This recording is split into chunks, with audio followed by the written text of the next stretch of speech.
जिंदा बच पाता है अपनी अनसुनी कहानी को दुनिया के सामने रखने के लिए।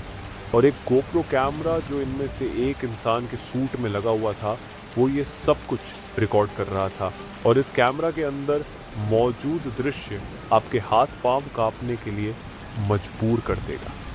समुद्र से 60 फीट नीचे 30 इंच चौड़ी क्रूड ऑयल से भरी हुई एक पाइप में 2 दिन तक फंसे रहना, यही घटना घटी थी। क्रिस्टोफर, काजिम, यूसुफ, ऋषि और फैजल के साथ इन पांचों में से सिर्फ क्रिस्टोफर ही बचा था, बाकी सारे मारे गए। पाइप में फंसे रहने के बाद इनके साथ जो हरकतें हुई वह बहुत ही भयानक और दिल दहला देने वाली थी। यहाँ तक कि इस इंसिडेंट की फुटेज भी अवेलेबल है जो आगे हम वीडियो में आपको दिखाएंगे। तो चलिए जानते हैं पारिया डाइविंग उस खतरनाक इंसिडेंट के बारे में जिसे सुनने के बाद लोगों की सांसें आना बंद हो जाती है। दिन था 25 फरवरी 2022। साउथ अमेरिका के नॉर्दर्न कोस्ट में पॉइंटे पियर नाम के एक कोस्टल टाउन में पारिया नाम की कंपनी लोकेटेड है। ये 5 लोग जिनके साथ हादसा होता है वो पारिया नाम की कंपनी में ऑयल पाइप के मेंटेनेंस का काम करते थे। उस दिन ये लोग पाइप लाइन के एक ऐसे हिस्से में काम कर रहे थे जो काफ़ी समय से बंद पड़ी थी। ये एक यू शेप पाइप लाइन था जिसके एक हिस्से में ऑयल टैंकर्स अपने कच्चे तेल को अनलोड करती थी, जिसे बर्थ 5 कहा जाता है। ये कच्चा तेल इस पाइपलाइन के जरिए बर्थ 6 में पहुंचती थी, जहां ओनाइल रिफाइनरी मौजूद थी, जहां से ऑयल को रिफाइन किया जाता है।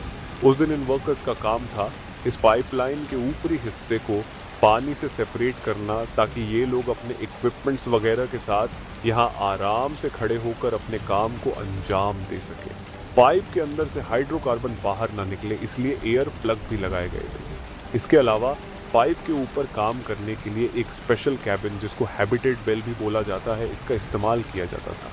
ये ऐसा कुछ समझिए कि पानी की बाल्टी में अगर आप एक ग्लास को डालेंगे तो पानी ग्लास के अंदर नहीं जाएगा।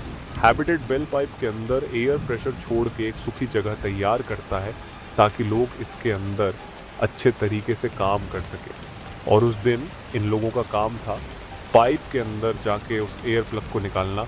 लेकिन जब वो एयर प्लग को निकालते हैं तभी एक दुर्भाग्यपूर्ण घटना घट जाती है। उसी सेकंड पानी का एक तेज़ बवंडर आता है और उन्हें अपने प्रेशर के साथ ज़ोर से पाइप के अंदर खींच ले जाता है।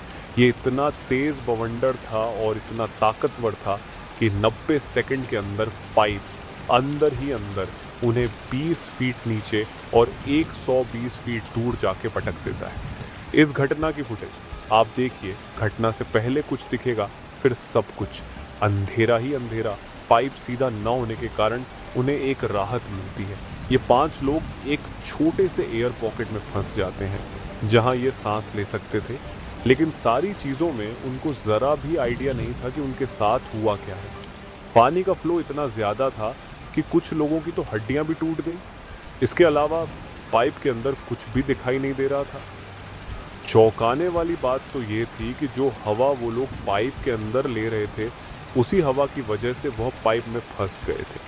दोस्तों, टेक्निकली पाइप के अंदर कुल 1200 बैरल ऑयल होना चाहिए था, लेकिन उससे कम था और बहुत ही ज़्यादा लो डेंसिटी वाली एयर वहाँ पे बनी हुई थी। जब उन्होंने एयर प्लग को निकाला तब हाई डेंसिटी वाली एयर जो कि केबिन के अंदर बनी थी लो डेंसिटी वाली एयर में, और उसने एक बहुत बड़ा पानी का बवंडर खड़ा कर दिया और अपने साथ सारी चीज़ों को पानी की ओर खींच ले गया। उनके वहाँ से निकलने का सिर्फ एक ही रास्ता था, जहाँ से वह आए थे वहीं वापस जाना, यानी कि बर्थ 6 से। क्योंकि पाइप के अंदर कुछ भी दिखाई नहीं दे रहा था तो उनको नहीं पता था कि उनको जाना कहाँ है। अगर वह गलत साइड चले जाते तो वह बर्थ 5 जो कि समुद्र की साइड था वहाँ पहुँच जाते, यानी कि तुरंत मौत। काफ़ी सोचने के बाद वह लोग तय करते हैं कि जिस साइड उनका सर है वह उसी साइड चले जाएंगे, और उनके पास कोई ऑपोशन नहीं था क्योंकि वह लोग ज़्यादा टाइम तक पाइप के अंदर रह नहीं सकते थे। लेकिन जब वह ऐसा करते हैं तो उनको और एक प्रॉब्लम का सामना करना पड़ता है। पाइपलाइन सीधी ना होने के कारण कुछ जगह पर तो सांस लेने की जगह थी, लेकिन कुछ जगहों पर तो पानी ही पानी था। अगर वह सांस रोक के पानी के अंदर से जाने की कोशिश करते और आगे उन्हें सांस लेने की जगह नहीं मिलती तो उनकी तुरंत मौत हो सकती थी।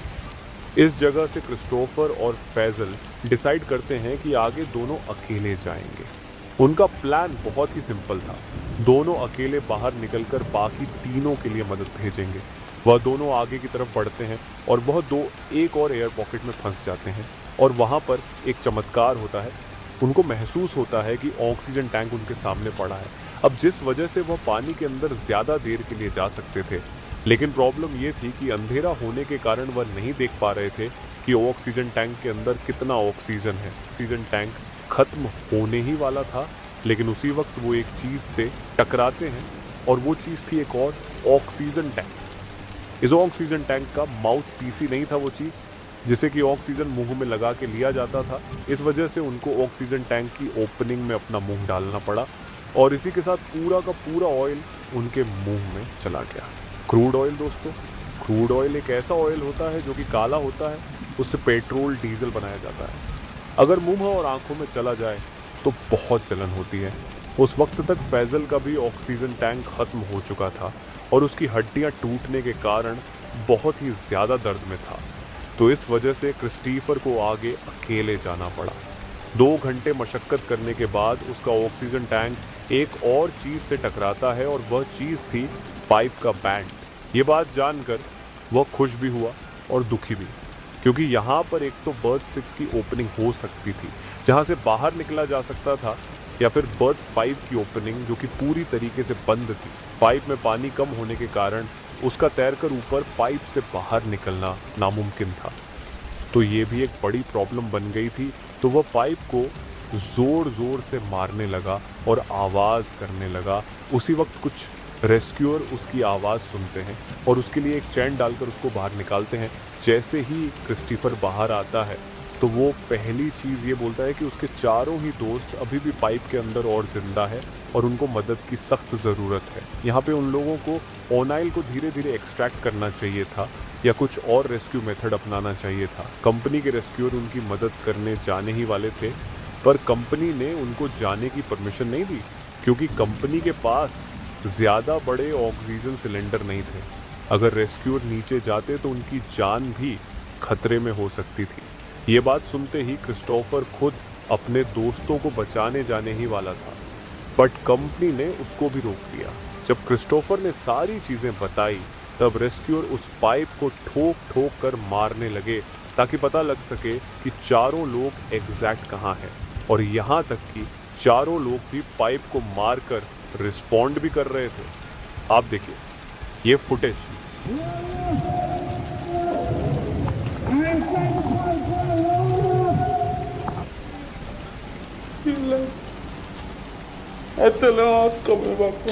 आने वाले 48 घंटे तक पारिया कंपनी ने कोई भी मदद नहीं पहुंचाई और उनको वहां पर मरने के लिए छोड़ दिया। उन चारों ने बेचैनी में अपने प्राण वहां त्याग दिए। एक बड़ी कंपनी की अपनी लापरवाही से अपने वर्करों की जान ली। इतना बड़ा मामला होने के बाद भी आपको जानकर हैरानी होगी कि पारिया कंपनी के ऊपर पुलिस इंक्वायरी भी होती है, लेकिन उनको कोई सज़ा नहीं होती। और पारिया कंपनी में जिस फैमिली के लोग मरे थे उन्हें फाइनेंस कंपनसेशन के नाम पर 1 रुपया तक नहीं दिया गया। और इसी तरह कॉलेज के 10 दोस्त गुफा में जाते और गुफा में पानी भरने लग जाता है। इस इंसिडेंट को देखने के लिए ऊपर क्लिक करें और ऐसे ही वीडियोस देखने के लिए जुड़े रहें। Thank you.